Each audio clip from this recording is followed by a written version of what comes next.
peace must be our goal and our guide. And all that we strive for as a human family, dignity and hope, progress and prosperity, depends on peace. But peace depends on us.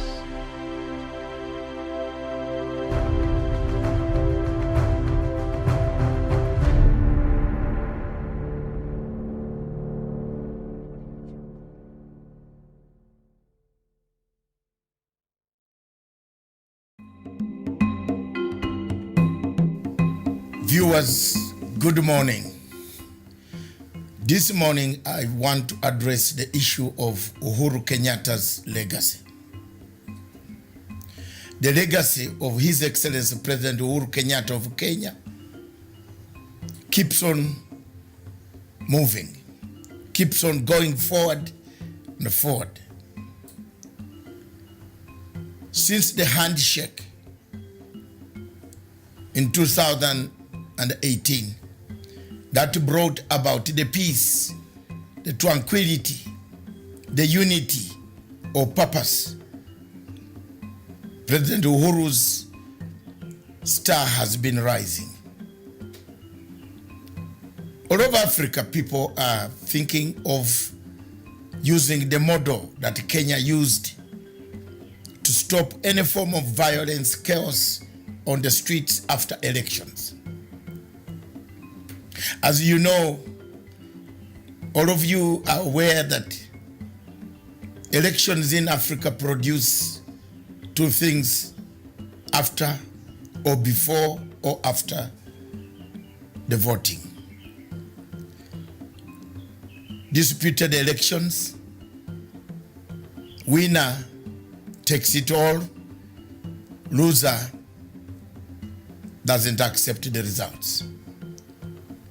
But the Kenyan model takes us miles and miles away from the normal type of democracy. The democracy, a negotiated format, a consensus format. A democracy that gives consensus a chance. A democracy that talks about the future of a country, the unity of a country, as opposed to a fragmented country, polarized country, where most African countries find themselves in. We have seen in the last 10 years or so, most of the elections in Africa have been contested by the opposition. Very few people in Africa, countries in Africa, where opposition has conceded defeat and come up to congratulate the winner. We have seen the South African model has worked very well. The Ghanaian model has worked so well. I don't see any other country in Africa where the models have worked well. I thought it would be Sierra Leone, but today we see Sierra Leone going back to the same ethnic tensions, as you can see from the reports that are circulating in the international media and the local media. So elections in Africa are contentious issues. They create a contentious position, create a departing point for the people of Africa, of that particular nation. The legacy of Uhuru Kenyatta, therefore, will be remembered for having brought the tranquility that we have today, the peace, the new format, the new tool of having a better organized civil Africa, an Africa without violence, an Africa without chaos after elections, when the opposition accepts to work for the interests of a nation, not personal interests. This has worked in Kenya, and thank you very much, Your Excellency President Uhuru Muigai Kenyatta, for the tenacity and the steadfastness that you have guided this handshake up to today. For those who want to mutilate the handshake, belittle the handshake. One lesson they should learn is to look at Libya. Libya was once a territory we all respected. It is no more. Let's keep the handshake and the legacy of President Uhuru Muigai Kenyatta. Thank you.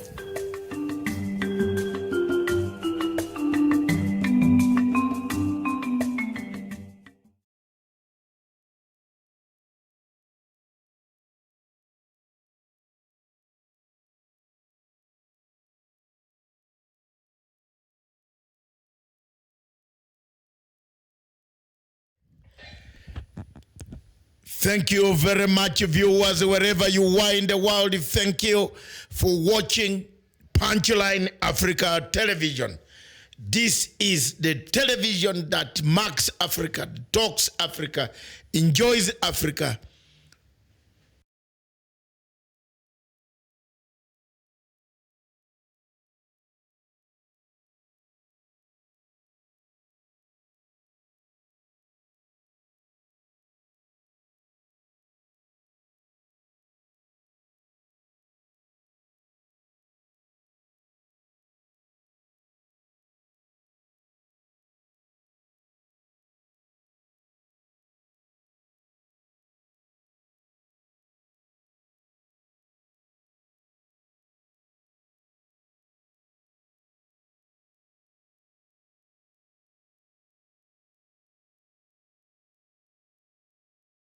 You have delivered.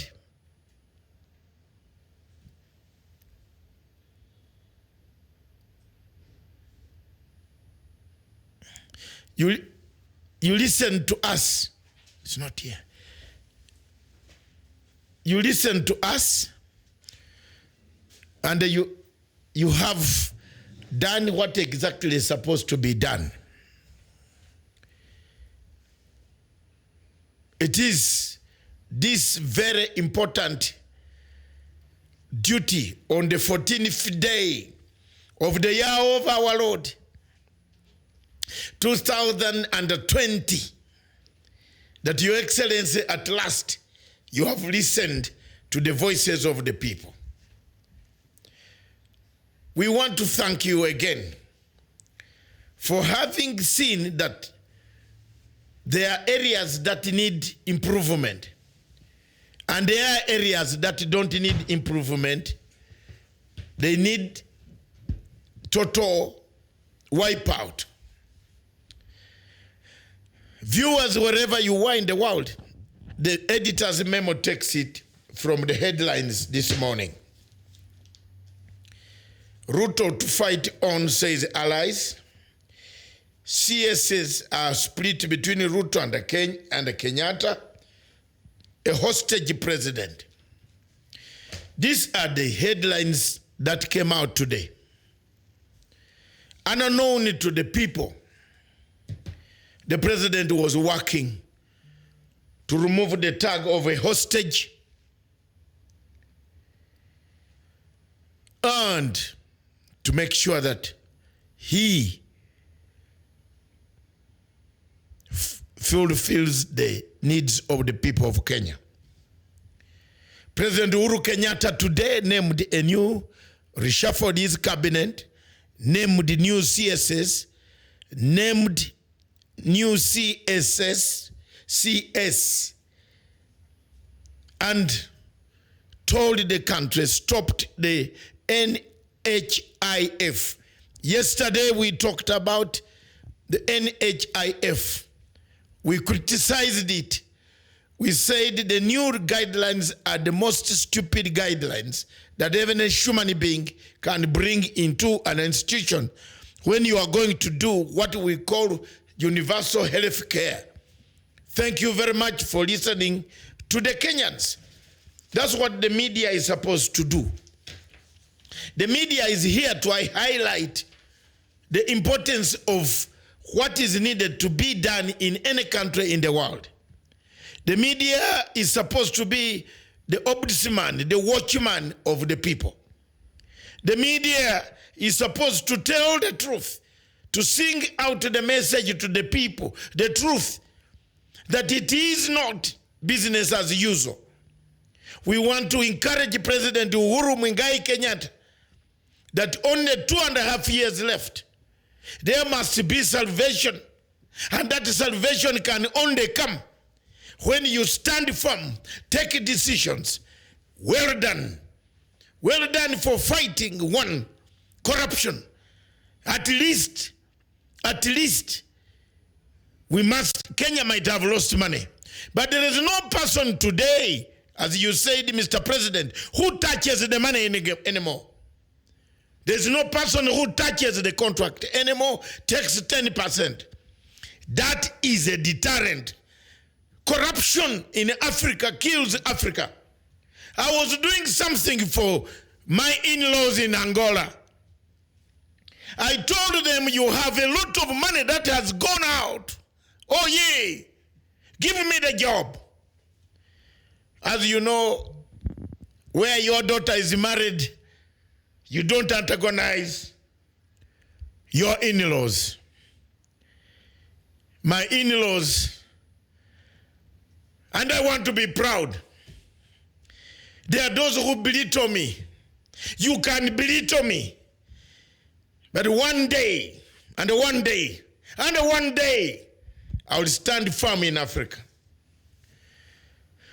You can imagine in Angola, we have 74 billionaires.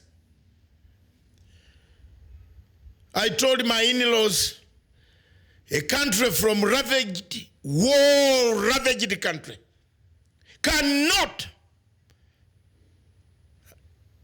I said, Your Excellencies, I will not visit. They told me, why are you not visiting Angola? I'm telling you a true story. I said I will not visit Angola. Because when you look at the index in international banking system and the international intelligence, Angola loses billions and billions and billions of dollars. And we know the people. I would do the job voluntarily. Because one of the things that Dr. Matsanga has, the one you see talking to you, is a volunteer's hat. I have one of the best hats. People insult me day in, out, morning out, evening out. They insult me. I never return. But when I return, my package is so fast. It is the best package of what I can deliver. I don't tell lies about people. I never tell lies about anybody. I told you Ocampo was a thief. We go to Ocampo. I've told you Chief Justice Maraga is incompetent. And he is incompetent. And I will not give up saying it. Whether here or wherever I will be, I will still even say it. And I have no regrets for saying it. Because these are the people frustrating the government of the Pan-African president, a good guy, a good gentleman, who works hard, who has no enmity, who has no violence in his heart. People destroy his character. People destroy his legacy. Thieves steal in his legacy. Thieves take money in 10%. Thieves steal money and buy towels, buy saucepans, buy forks, buy bed sheets. Money for dams was stolen. This money could serve Kenyans, and a few individuals earned the money. The fight, like the one I won in Angola, here it will be won. Mr. President, you are not alone. I am not a Kenyan. But Paulo was not a Jewish. Paulo was not a Jewish. He came to preach to the Jewish, to embrace Jesus. I'm a global citizen. I will work to make sure that we expose the people who have stashed money outside this country. In Angola, hallelujah. I can now visit. For those who think I don't have a home to go to, I can now visit Angola. I brought the list, 77 people. Given amnesty 1 month. If you don't return it, jail. Jail. And there is also some serious dictatorial tendencies of tampering democracy in Angola. You touch Angola and democracy is MPLO, they fought for it. They will shoot you. Well done, President. Well done, my brother. Well done. That money will come back. In Kenya here, people insult the president from morning up to evening. But they have stolen the money. Can you imagine you were begging for lunch in Intercontinental Hotel, and then you come today, you have a helicopter. Wagwan. How? Moses Kuria was begging for lunch when I was working for Sky News. Don't go to London before you leave something for me. How do you own what you own today? Answer. On top of that, I've paid a lot of bail. Bail every time, paying bail for this guy. I did not know he was a witness stamp buyer. Porochuara. Let it come out of my chest today. Wagwan. What type of people are these? A man who wrote evidence to fix Ruto is the one talking louder, telling the president, belittling the president of Kenya. Witness number OTP 456. Working for you said, talk again. I'll display these documents. I don't work with no documents. If there is one thing you cannot tamper with, Matanga, documentation. You don't ever play with me. Yes, I will bring the documents. I will show you. I will show how people wrote evidence to fix others. Let it be said. Well done, President Uhuru Kenyatta. Well done. You have done something today. I am not a Kenyan, but I'm happy. There are certain people who should not be there. There are certain people who have frustrated work. There are certain people who have made this difficult. They think they know everything. Today, you have done something good. Just as in Angola, single-handedly, we have exposed them. It is up to the president, and he has given 1 month. If you don't bring that money back, and the people have agreed, I said, yes, let's share, I'll remain with one house. Negotiate. I remain with one house, please, but the rest, let my children sleep here. Yes, but bring back the money. Because where we got your accounts, hallelujah, that country will not want to have you there. So the people who are preparing for insulting everybody, watch. The long journey is long. It might be the biggest journey that you have ever had. You might not see the light there across the bridge. There is no more sorrow. Across the bridge, there is no more sorrow. Oh my God, I don't know. I used to be a musician during my school days. But I'm very happy for Your Excellency the President today. You have done something very good. You have done something very good. At least I'm not a full organized supporter. I teach political science. I hate perestroika. Perestroika is dangerous, but at least 3/4 of perestroika can make you move without destroying glass nodes.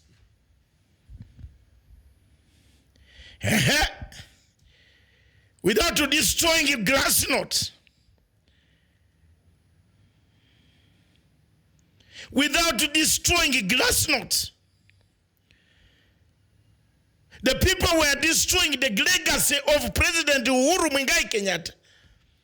Let's take it from here. The little we have, we shall salvage it. Salvation will come. Somalia, we shall fight you now. Politically in the ICJ, I am emboldened that international operations, international, that judge, you have 1 month to quit. Here comes Matanga again. I was watching. I am very happy that you have left. You have already handed over some documents. Please leave quickly because I am coming next week. I want to check. You cannot be a judge. You cannot create a problem in the Great Lakes region, in Indian Ocean, after being bribed by the people, the oil merchants, entrepreneurs who want oil in the Indian Ocean. There in the foreign policy we fight. Kenya must have the talk, the will to stand in international waters. Thank you, Mr. President. Today, we fight a fight, not because we are Kenyans. It's because we are Pan-Africans.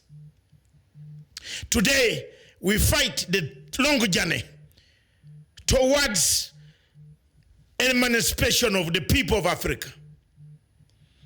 The economy of this country needs a surgical surgery. You need a person like the Minister Newman, charismatic, well organized in his ideas. Not thieves.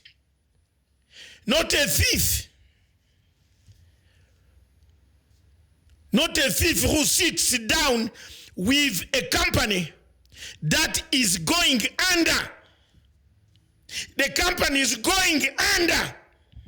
And Your Excellency, the Kenyans listening, I'll do from today voluntary due diligence for Kenya, free. Don't pay me any penny like I did for Angola. I did it for Angola. They have plenty of money of oil, but patriotism made me do what I have done. There you are. How can a company come in Kenya, get a contract, when we have people in the Ministry of Foreign Affairs, when we have systems that can check with international agencies? How? You want the president to check a company? No. We shall do it voluntarily. Hey, Wagwan. We shall now do it voluntarily. The rest of the politics is for you Kenyans. Ours is to safeguard an East African state. If Kenya collapses, Uganda collapses, we have no exit. Don't forget, time does not cheat. Don't forget, 34 years ago, some of us did not know we could hold a PhD. 34 years ago, we did not know we could have a shirt like this. Time does not cheat. We did not know that God could keep us to speak. The suffering that we have gone through is the experience that I'm telling you today. I am not a friend, neither a relative of any of the prophets, Elijah and the rest in the Bible. But I'm a friend of overseers. I oversee. I told you Ocampo is a thief. I told you the intermediaries, both witness procured. There were academies of procurement academies in this country, selling witnesses, highest bidder, lowest bidder, highest bidder. They are here. They are there. I am very happy today. And I believe many Kenyans, many Africans will stand up. How can a minister of agriculture tell people who have no Facebook to take a picture of locust? Locust. Wagwan, locust. Bring the locust on the paper. The editor's memo is tough today. Mr. Kiyunjuri Mwangi, bye-bye. If we meet in the streets now, you are used to Koinange Street, we can meet there. Let's exchange. You don't embarrass the president. He gave you, you are using the car, you are telling lies, you are gossiping, you are doing what? In Mombasa hotel during Mashujaa Day. I don't want to name the second person Kiyunjuri was seated with. For 5 hours, they were backbiting the president. And I was not comfortable. Until I crossed over the table, I said, please, President Uhuru Kenyatta has friends. He doesn't give us money, but some of us feel so bad when you are insulting and undermining the same president. So the best thing, like you just, you don't do this. Me, you know, that's as a Ugandan, I said, please, Honorable Minister, please, this is not very good. You are plotting against the president. 5 hours in White Sands. He was there talking about the president. Not knowing, I was listening. It is sad when you have been given responsibility, then you turn around to deliver blows against the same man. Do people know the 48 rules? Rule number 47 says, know where to stop and when to stop.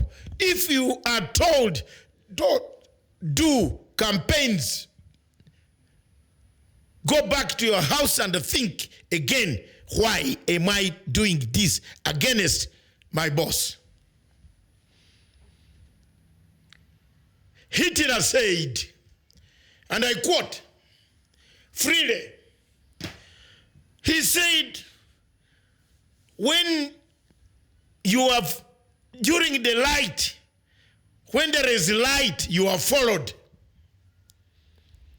But when there is darkness, even the shadow runs away from you. And he was right. How many people today follow Hitler? But Hitler stood for Germany. He stood for the German hegemony. I have never seen a commemoration day for Hitler. How many people have stood to celebrate Hitler's commemoration and death? But we celebrate the day Hitler was killed, not what Hitler stood for in Germany when he said he was defending the German hegemony in Europe, which sparked the Second and the First World Wars. I therefore talk about what the president can do and not do. He can do it. 2.5 years left. The legacy trend has already said what it is.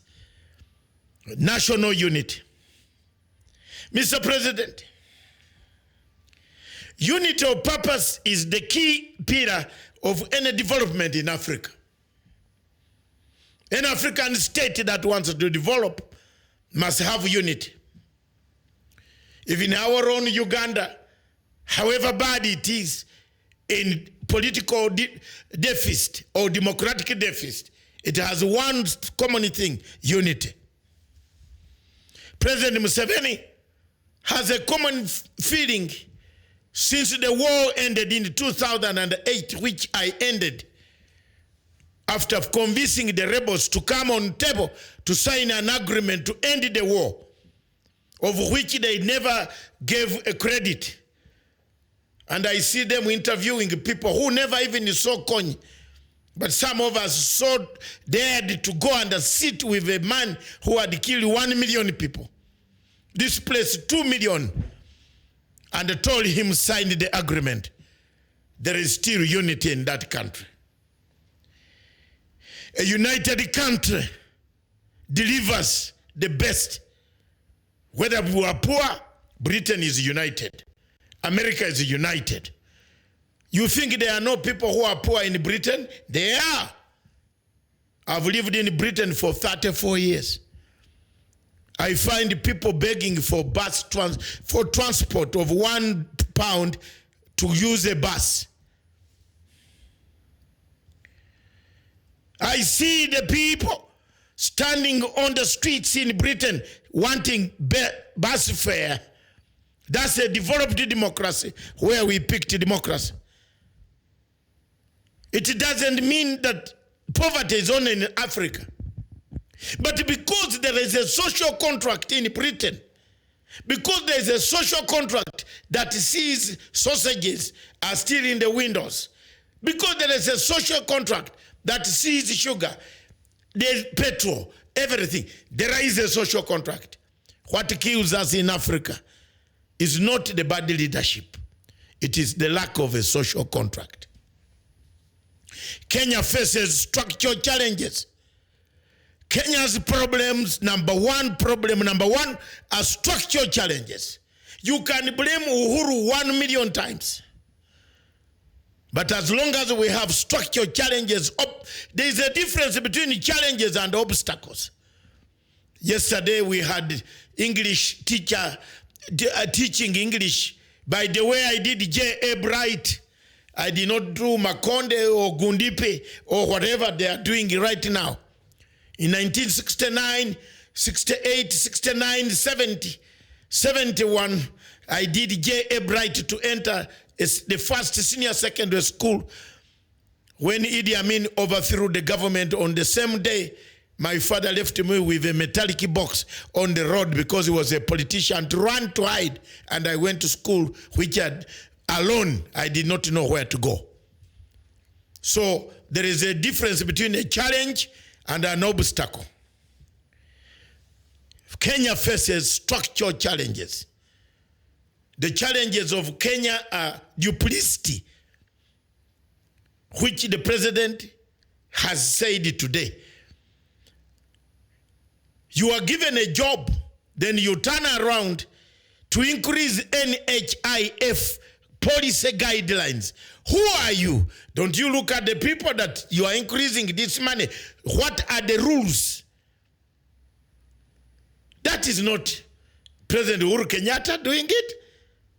The person who wants to bring corruption, the person who wants to eat, the person who wants to use other people's card numbers to treat imaginary patients is the one bringing the problem that President Uhuru Kenyatta stopped. It is also the very fact that tax is paid everywhere. There's no country that does not pay tax. Even UK, some people go to prison for failing to account for 10 cents. 10 cents. You serve the sentence.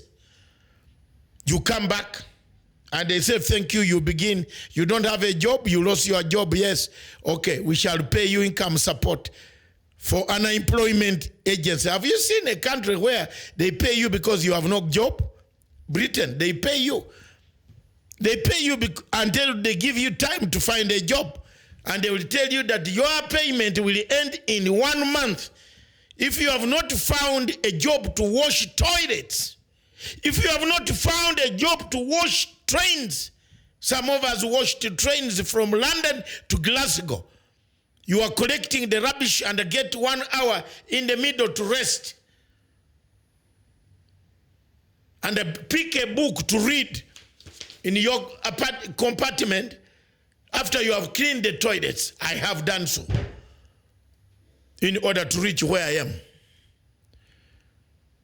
It is the morality, the morals. One of the obstacles that Kenya faces, morality, the moral obstacles. We have, churches have turned into handout institutions. Handouts. Handouts. Hallelujah. Handouts. Hallelujah. Handouts. Hey. Look at that. The editor's memo today is the most exciting one. BBI is a journey. It's a process. It's not a political process. Never. Whoever is misleading here must be told that some of us studied conflict resolution to the highest level. It's not a political process. It is reconciliation. It is truth-telling. It is accountability. It is restitution. Is above all, and above all, which is very important, a reparation, to reparate. From 1992, Kenya has faced accrued anger, accrued like a rent arrears. Every 5 years we add rent arrears to the Kenya's anger. Time has come, and the president and Raila Amolo Odinga and the entire cabinet, nobody has bad feelings except those who are mentally derailed, who have bad feelings against BBI. The best brains, everybody in Kenya agrees, you need to readjust. But Your Excellency, elections. In Africa, what brings conflict, what made Museveni to go to the bush were elections. We cheated that election. I don't want to go to the grave without saying it. We did. 1980, I was part of the Uganda People's Congress, High Command. We did not organize the election properly. It led to Museveni going to the bush, killing us, maiming our soldiers, using a Fenoni Fanze Fiore. We lost a government because of elections. I speak with experience because I was there. I was working. I was not a kid. I was working, handsome, young, tall, slender man. I've now put on weight. I was part of the system of Dr. Milton Obote. We messed up the elections. It led to President Museveni to go to the bush. Elections in Africa are a contentious issue. It is a contentious issue. It must be well managed. And for those Kenyans on this question of BBI, if you finally come out without managing elections, hallelujah. If you don't manage your elections, if you don't make sure that you change the mechanism, the word is mechanism. Don't tell me about Chebukati. Chebukati will fall in place when there is a mechanism. The way you elect, you have a constitution that is bringing a chaos. The constitution says on the same day you are electing your MP, you are electing the president.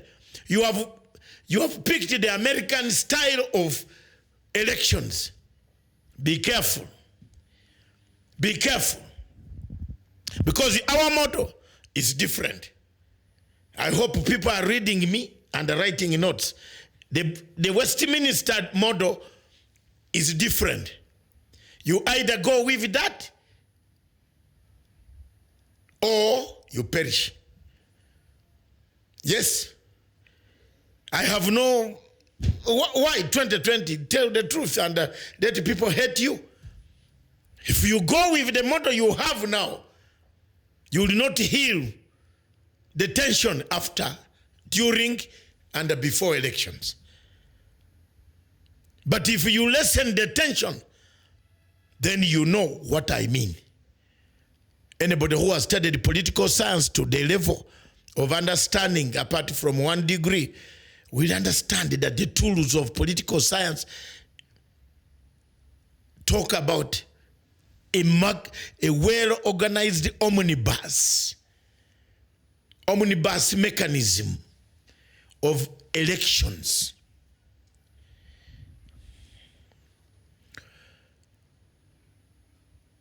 I have never feared controversy.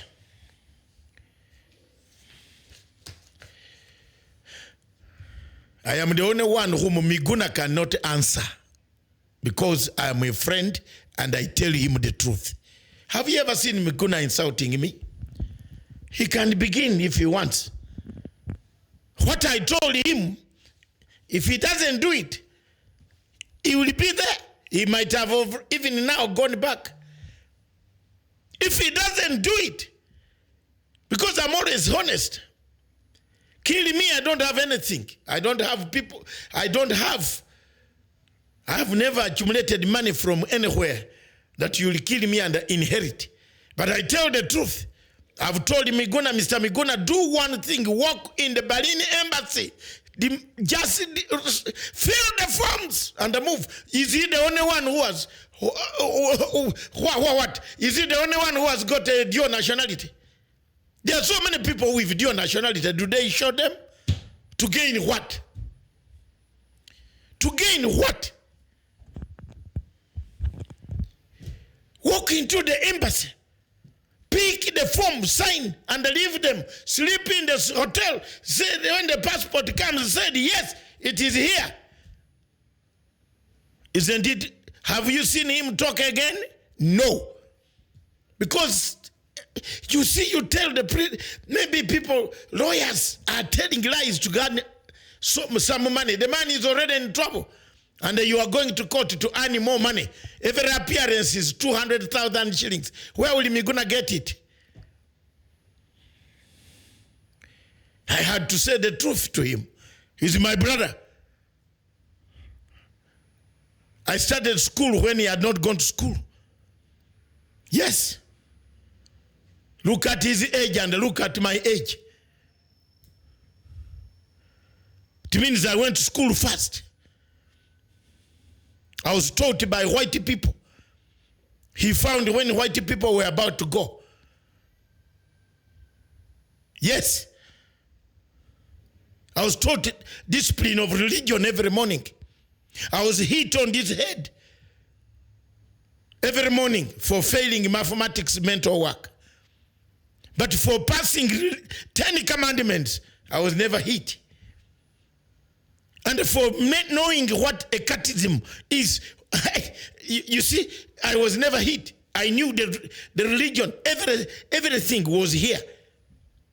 A family, a Christian family. That's the life of any patriot. A patriot remains with patriotism.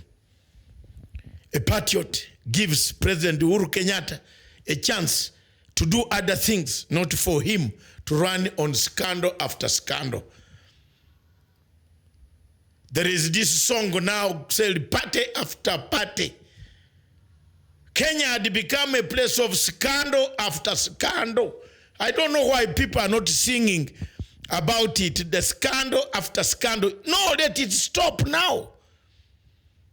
The scandal after scandal in the Ministry of Agriculture, Rockast is coming, this is coming, Maize is stolen from Uganda, sold, and he was preparing to buy more maize. Scandal after scandal, party after party. Viewers, for everything that is good, it ends.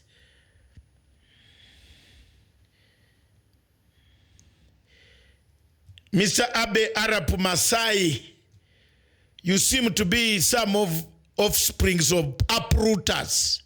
You uproot people from where they are. That's why you have a syndrome of saying you are talking about Kenya and what about Uganda? Doesn't a Muzungu talk about Kenya? Is he a Kenyan? I'm asking. So Mr. Abe Arab Masai, Usujui Arab Soy, all these type of bando boys. You bando boys given bundles of 300 to come and insult Uhuru Kenyatta every day. Shame upon you. You are insulting your president every day. We have no problem. Me, I have no problem. You can even insult me 2 million times. But you will not produce the children I have produced. Sorry. They can talk to you. They talk better English than myself because mine is a Ugandan accent. I don't want to be colonized mentally or assimilated like the French do the assimilation policy. Viewers, I just want again to end by thanking the president for the gesture on 14th day of January, the year of our Lord.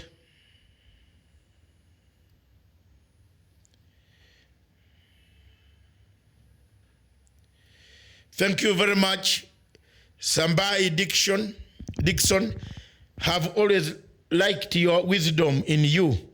My mother was born in Uganda, but I live in Kenya, a country of struggle like Uganda. Thank you very much, sir. The following are the new in case you missed. Cabinet Secretaries, Dr. Fred O. Matiang, Interior Coordination, National Government. I don't worship Western culture. I am a real African. That's why I tell you exactly that I have never changed in my accent.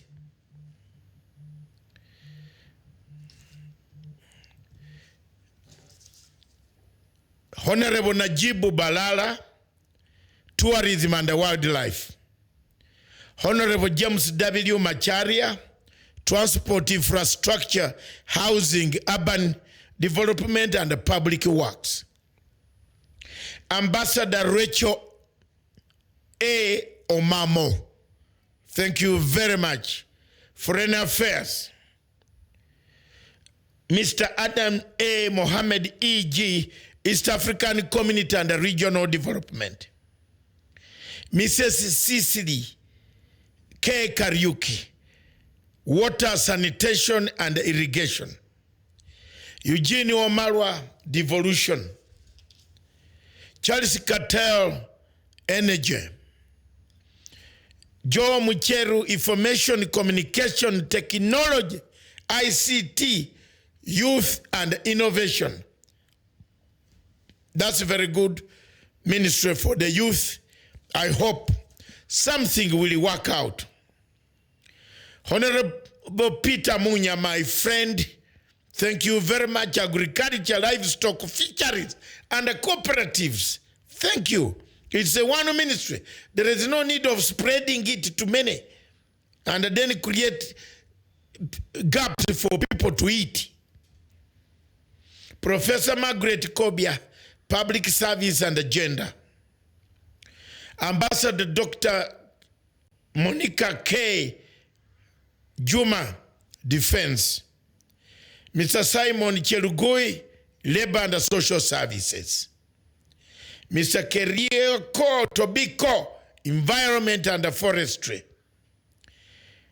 Miss Farida Kerone, Lands Physical Planning, Ambassador Okuke Yatani, National Treasury and Planning, Professor George Makoha, Education, Mrs. Betty Maina, nominee, and there is another nominee missing here of health.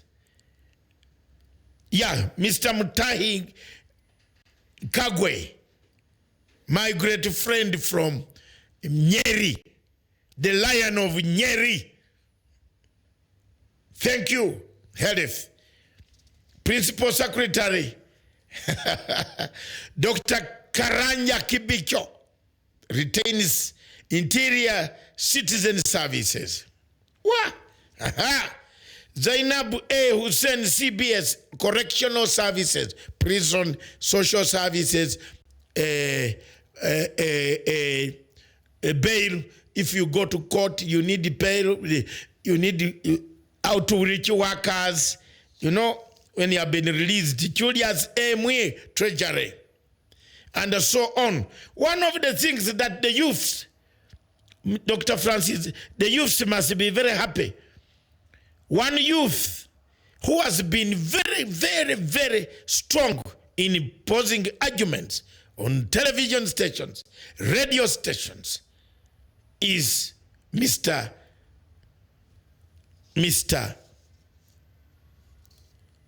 Zach Kinufia,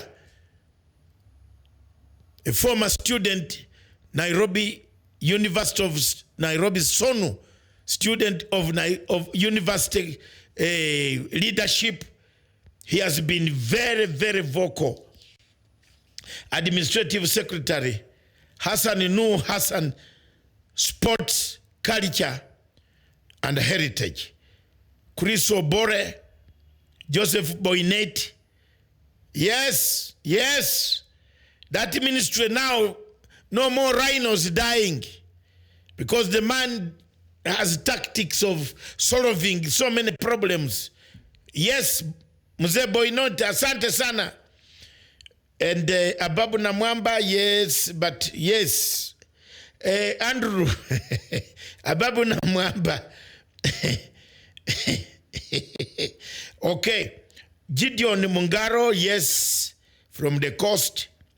Mohammed Elmi, Lawrence Karanja, Maureen Magona, Zakaria Kinufia Mugure, Mumimia Bonaya, Education, two of them. Agriculture Lina Chebe, Annie Martha Mukami Nyaga, Mase Mukui Maganet Health, Agriculture Livestock, Nadia Ahmed Abdallah, ICT Innovation and the Youth. Thank you very much. And the President Uhuru Kenyatta was in Nakuru today. The analysis that I want to make as I close down is this is the final cabinet, an economic fight cabinet, a cabinet to help the president to realize the legacy of unity of purpose, the legacy of whoever takes over in 2022 will find where to start from. The rest of who takes over, who wants which post, is left to Kenyans. My analysis was just to give that brief, and love me, hate me. I have no hatred. Just as like President Kenyatta said, I have no hatred with anybody. No, maybe you hate me for speaking out my mind, but I don't have any hatred. That's why I've lived without a scar in my head or head in the face, because I don't hate people. So many people insult me from morning up to evening, even right now, but I have no problem. I've spoken the truth. I have facts. You can't tell me I didn't do the Angola situation for free, because I told them I will not visit that place. How can someone have 7.9 billion, $7.9 billion on account stashed in London? Then why do you visit? You visit that country to enjoy what? I couldn't. I told my in-laws, no, I'm sorry. And I just tried it. We can do the same likewise. And unfortunately in Kenya, not very many people have that kind of money. But that's okay. We shall begin somewhere. I want to thank God for all this. God bless you. God bless Africa. God bless everybody. The MEMO, tomorrow you will have Miriam coming in with the Good Morning Africa. Our Good Morning Africa show this morning was fantastic because we crossed over our satellite, picked President Uhuru Muigai Kenyatta live from America, from Mombasa. And thank you very much. Continue supporting us. God bless you. God bless Africa. Thank you. This station, therefore, is for Africa, with Africa, by Africa. Bye.